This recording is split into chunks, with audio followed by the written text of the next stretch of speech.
शहरात शांततेत आणि अनुशासनबद्ध पद्धतीने गणेशोत्सव व ईद ए मिलाद हे दोन्ही सण पार पडावेत यासाठी मंगळवारी सदर बाजार पोलीस ठाण्याच्या हद्दीत भव्य रूट मार्च काढण्यात आला।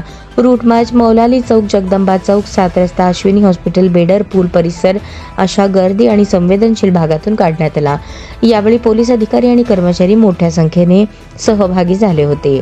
रूट मार्चच्या माध्यमातून नागरिकांमध्ये कायदा व सुव्यवस्थेबाबत विश्वास निर्माण करणे तसेच उत्सव काळात कोणत्याही अफवा, गोंधळ अथवा गैरप्रकारांना आळा घालणे हा मुख्य उद्देश होता।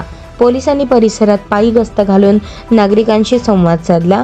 शांतता, बंधुभाव आणि सामाजिक सलोखा राखून सण साजरा करा असे आवाहनही केले। यावेळी नागरिकांनी पोलिसांचे स्वागत करून सहकार्य करण्याची ग्वाही दिली।